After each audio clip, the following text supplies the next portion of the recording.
Good morning and welcome to another edition of Roadhouse Live. We are live. Today is July. Say it again. July 6th, 2023. There's something different this morning, Bender. Do you know what Yes, it is? indeed. I sure do. What? We're opening red. This is this is very different. They sold some stuff. So is where somebody would tell me, well, hell, that's because there's just more sellers than buyers. Is that what Well, somebody? yeah. I Yeah, mean, is that's that? obvious. Who? So what do we think it was? Was it was it Zuckerberg infringing on Elon's turf? Is that what it was?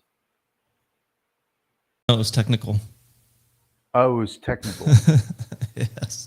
So technically, when we were all asleep, it decided that you know what? Let's hit sell. There you go. Um, yeah. Once again, I can use the word cute because it feels cute. There really isn't a whole lot. It's like you look at the data, and if anybody watched the black box beat last night, it's like I made a point in saying that even if you knew the data points that were going to be coming out, like to the number, to the print, it would still be very very difficult to predict price action based off of it. My quick glance at the numbers, I don't see anything sell worthy within the numbers. It's just saying that continue to say the same thing it's been saying that the economy is resilient. Um, Jobs are people are employed.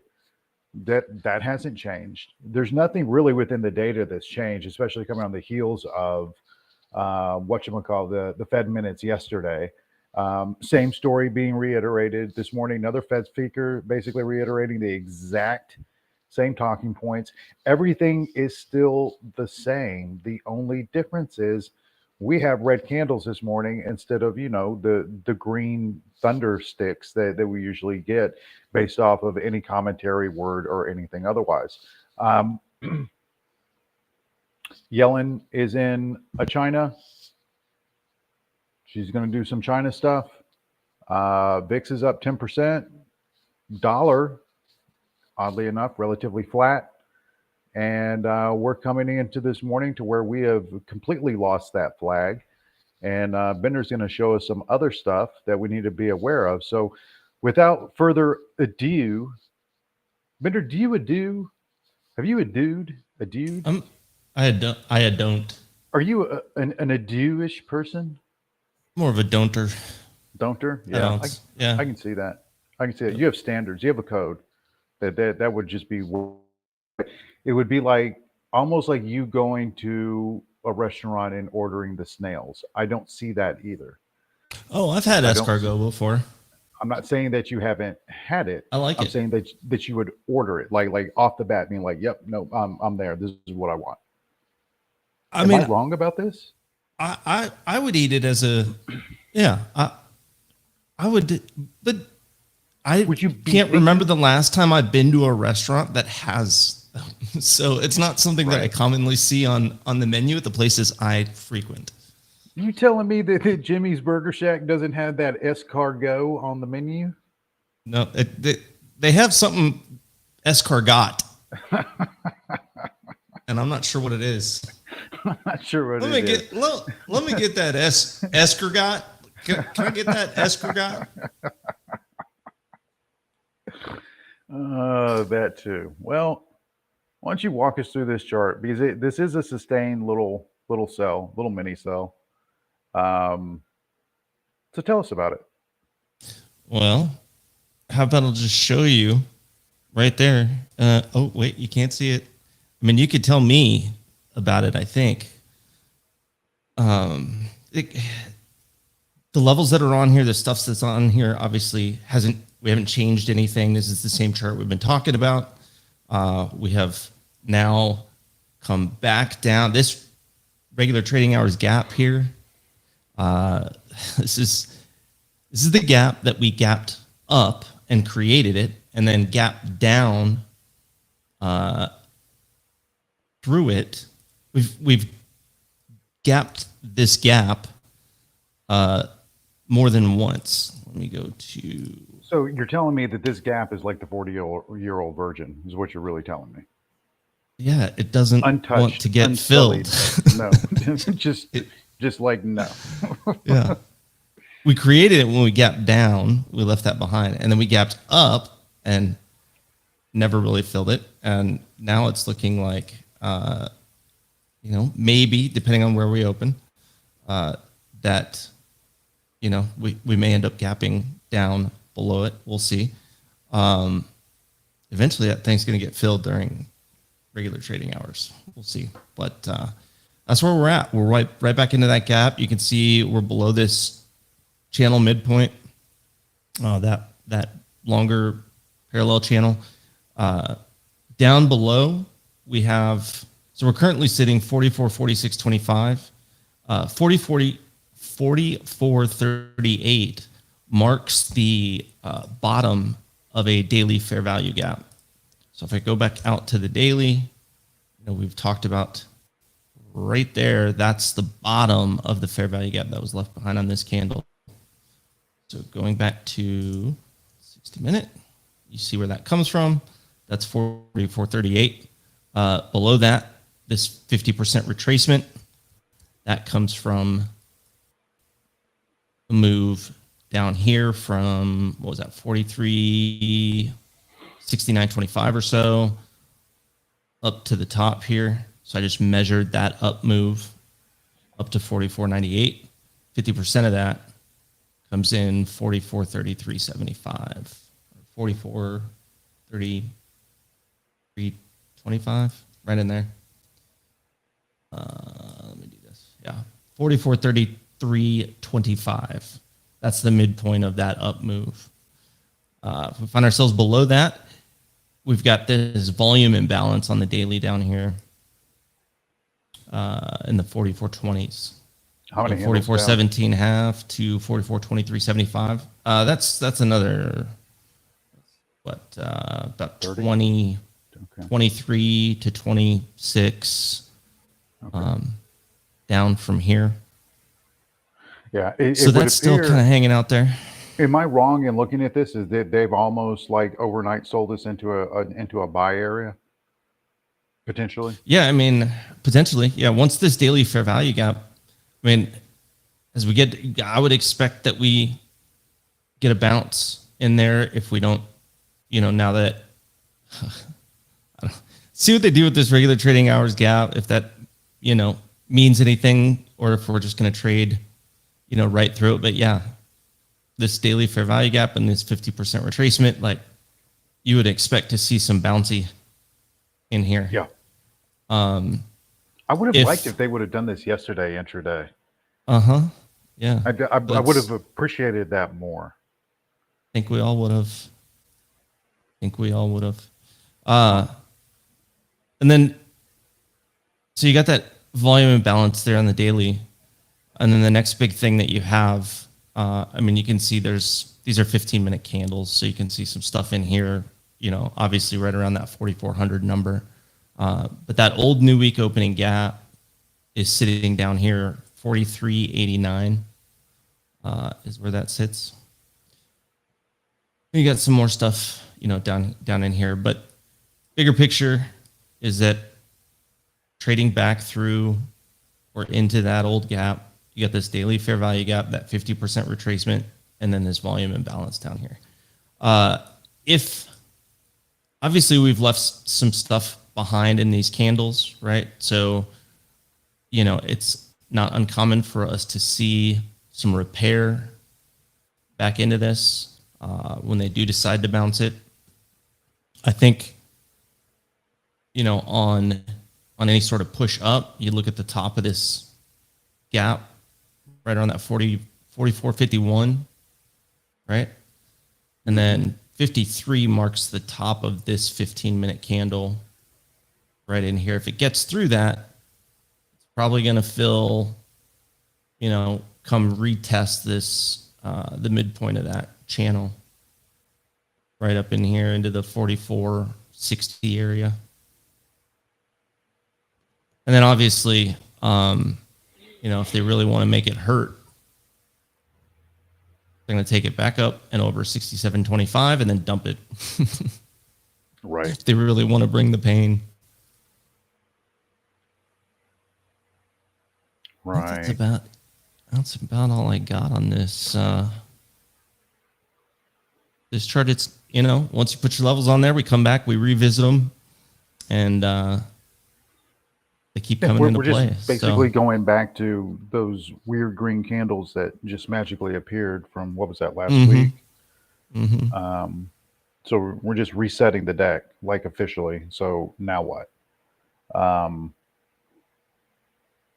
Now what is a really, really great question as we start walking into ER season. I think banks start reporting next week. Going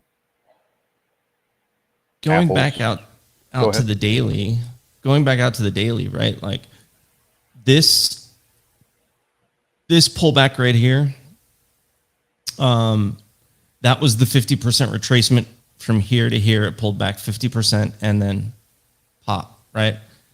So we know where that 50%, if they're going to replay that from here to here, then your 50% retracement, 44.33, right? So that's, if we come back through this gap and we trade that level, 44.33 half,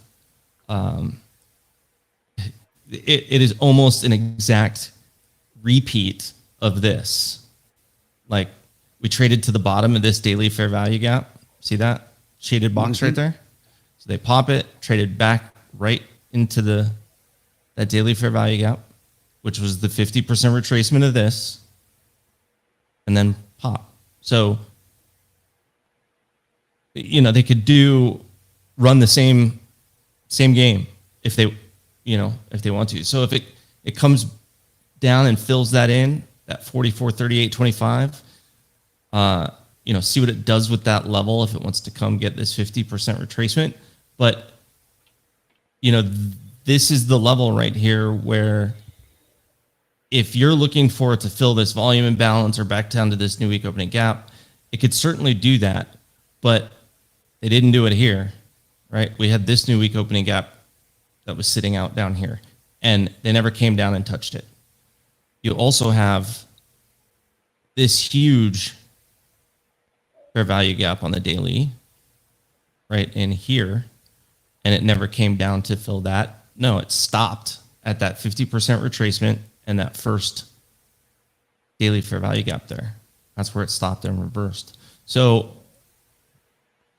I'm going to be looking for signs, in between where this daily fair value gap gets filled and this 50% retracement. If we come down a little further, I'm going to be looking for signs to see if, if they're going to kind of run this same program again, or if we get below that 50%, then we'll be looking for this volume imbalance. All right, very good. Very good. Like a walk in the park. No kind of walk I like, but I don't walk in the park. I don't do the walks in the parks either. Remember, I'm a doner. This is true. This is true. Yeah. Sonny, All right. will you enlighten us with whatever data that you have accumulated this morning? Enlighten us, please. Make us feel Morning, smart. everyone. Thank you, Hal. Thank you for not stealing my time. Upgrades, but the CSIQ, this has been getting upgrades pretty much every other week for the, and not seeing the Sonny? upgrades. Son, I don't remember what you did last time to fix your mic, but it's doing that thing again. And it did it yesterday. Yeah, where you you kind of go away, and it's probably like some sort of noise suppression or I can't remember how you Hells needs to fix it for you again, I guess. Well, let me just go through this one quickly, and I'll post what I'm talking about, then I'll fix it after. Sounds good. You guys able to hear me okay? Yep. All right. The other upgrades, KDP and MGA. MGA is basically based on, car sales exceeding Volkswagen in China. and price target raised to 85. This is also Warren Buffett favorite EV stock. Downgrades Affirm and AXP. Um, AXP downgraded by bid to 185 from outperform to neutral. And Piper Sandler downgraded Affirm to neutral, price target $11. What was the basis of the Affirm downgrade? They didn't say. I think they're just downgrading financials. I'll dig into it a little bit more Okay. to find out what's going on. But I think that they're coming across the financials before the ER season, already putting the downgrades in. We saw the bullish flow into FIS the other day. So that was because they're selling their majority stake in WorldPay at $18.5 billion to GTCR. Yeah, they were got a little bit bumped. slapping dark pools yesterday, left, right, and sideways. It's like there's Yeah. a lot of dark pool activity over there, which is very rare. Yeah. And so now we know why that happened. Joby Aviation, so EVTL stocks have been on the rise. I talked about this a few weeks ago to keep its eye on this sector because of the Paris Air Show and a couple of other catalysts for it. But that's they're getting closer to FAA certification process. It moved up. The other one to watch is Archer ACHR. That would do. That's also in the same sector. Meta unveiled their app, Threads. They put out some number. They said over 10 million people signed up in the first 7 hours. Majority of it is just people signing up for new stuff through Instagram, and they were smart to launch it through Instagram instead of Facebook. And Wells Fargo thinks this could be like a 3% revenue bump for Meta in the long run. So they're kind of bullish on this. One that I saw this morning, CRBU, it's a bio name. Pfizer bought out 4.7 million shares of theirs at 5.33 per share this morning.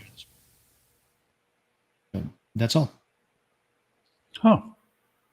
All right. Very good. Thank you there, Sonny. Mrs. Stonkington, I don't know if you're offering smash burgers or hot dogs or it's just a calzone type thing. What is it that you have for us this morning?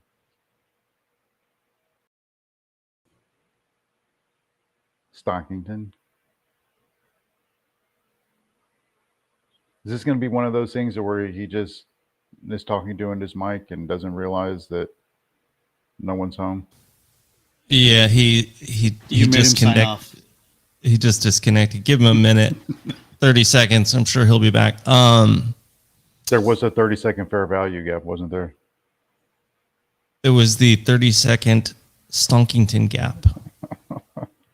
We're still in it. We're still in it. Let's see. All right, he's joining back up. How about now? How about now? Can you hear me? We hear you now. All right. This stupid computer. Okay, I'm here. I got hot dogs. I got hamburgers. We got a smash burger. Let's get into it. All right. Here we go. There was a smash burger on deck. Let's see. And it was going to be over here on IWM. Are you going to share your screen? Oh, yeah. Let's do that too. You're batting 1,000 this morning. Dude. Is it wrong that I'm enjoying this a little bit? Is it horrible? Hells likes it when other people have tech issues. Man.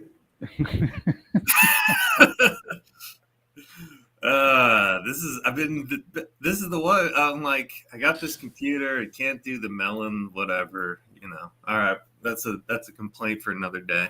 But here we go. This was, you guys can see this now, right? Yep. This was the smash burger. I mean, we're gonna open down here. So, but this was the smash burger because IWM closed below Monday's low. It would have been a long setup if we broke yesterday's high. Failed breakout basically. But we're way down here. I mean, I guess a 5-point move is possible. Or we close below yesterday's low and then we'd have a smash burger based on today's high. is basically. That's our potential burger on the menu there. So if we jump over to kind of let's jump into some of this other stuff here. Let's see what we got. All right, so we got the NASDAQ. I put in this yellow daily fair value gap overnight. They filled it. This was basically going to be this low to this high, which is already filled. But because it was basically one big fat candle, now we're going to have this fair value gap here. So we'd have a magnet up there. Get rid of that.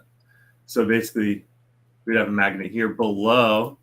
This would be a downside target. If we continue to the downside, I'll be watching here. We've got that 15146. So I'll be keeping an eye on that. And then potentially we could be looking for this trend line and maybe this area. Here's another fair value gap with the bottom being this 4-hour order block line that I had marked out, 1584.50.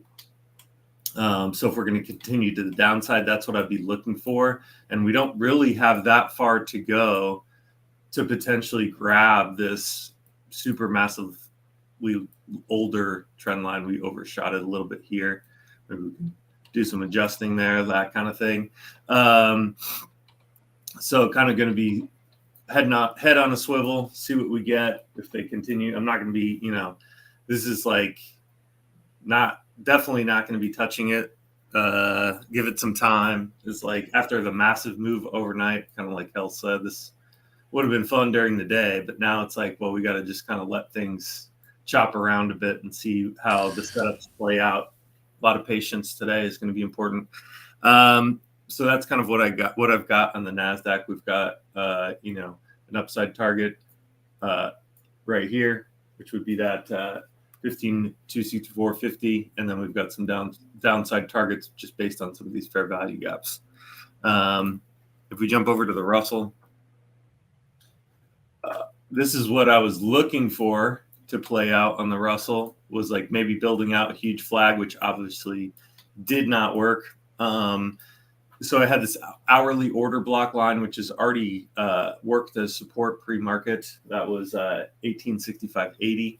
You can see this would be our current magnet to the upside.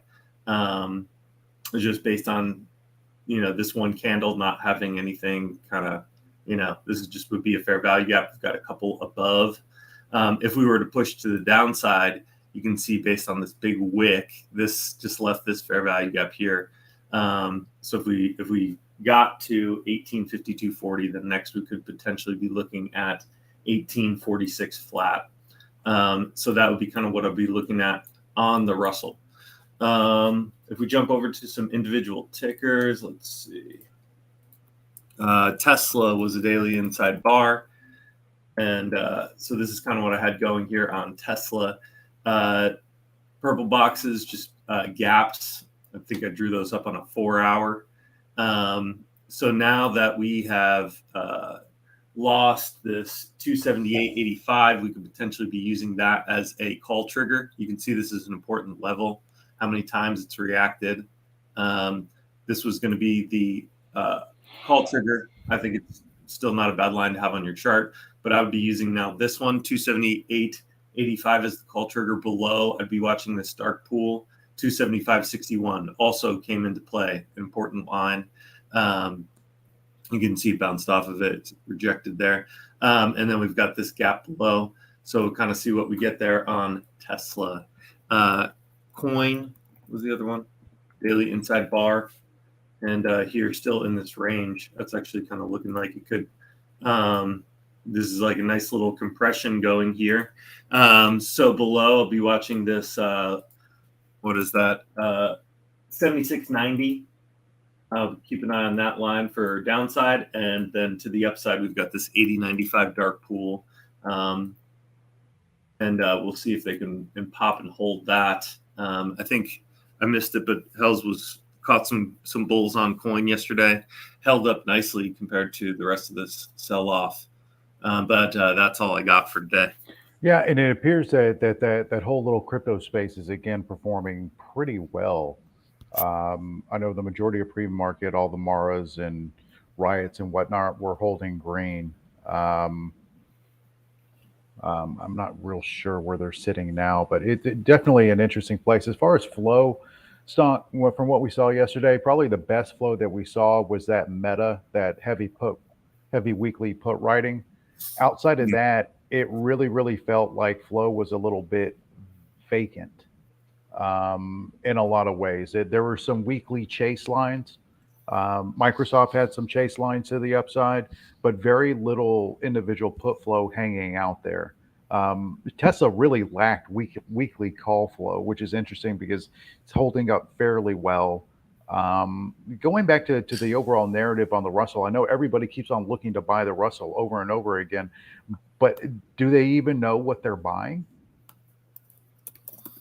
Yeah, well, ever since you gave me shit, I went and printed. I have them all printed out here, sitting at my desk. But So it's just a real question. It's like, what are you buying? Are you buying a catch up trade? Or it's like because you can take that technical piece and say, well, technically it should do this, but technically, why should the setup even look like that?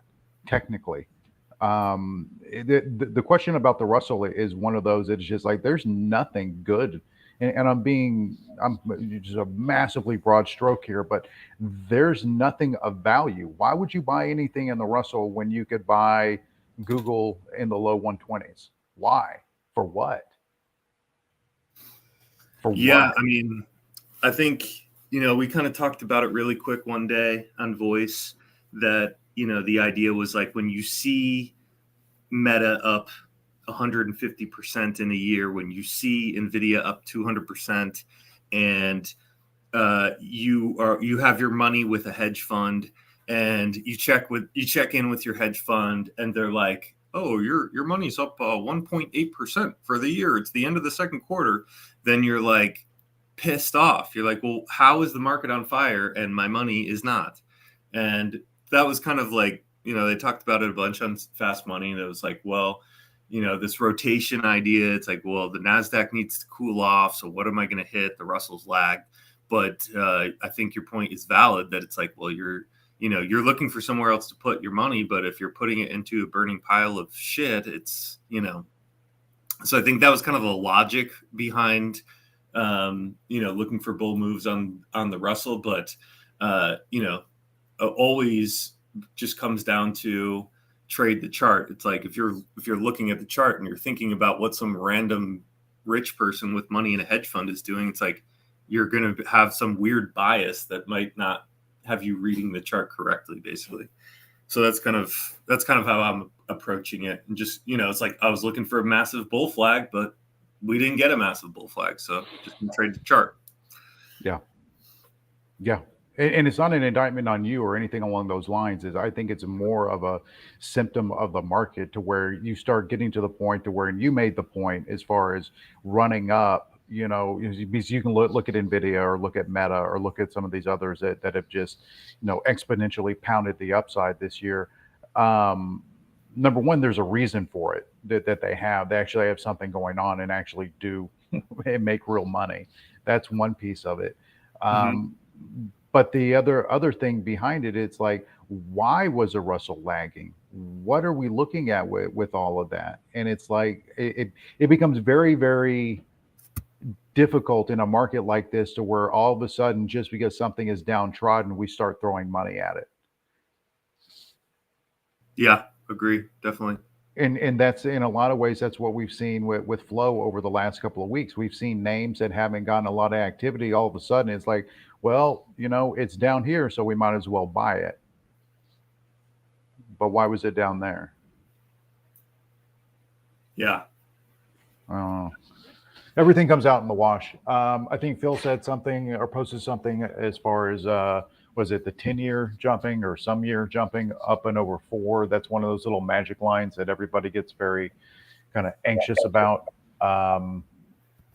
Very curious dynamic coming in. But Bender, going back to your chart, it looks like we're trying to double bottom here on both SPY and Q down around this level as we come into open 10 minutes till. Looks like it's, you know, it could potentially give that bounce that you were talking about. But we do have more data coming out 15 minutes after open. So just be aware. These are fairly important inputs for the inflation picture. So, yeah, that's all I got. Fellas, you guys have anything else? Nothing else from me. Nope, I'm good. Y'all sure you don't want to buy up some Nikola here? You know, I'm good. You sure? Somebody did on Monday. Look, it's down a lot. You know, got to put your money somewhere. It won't be there. All right, 8 minutes until open. 8 minutes until open. Thank you, fellas, for all the information. We'll see you guys soon. See ya.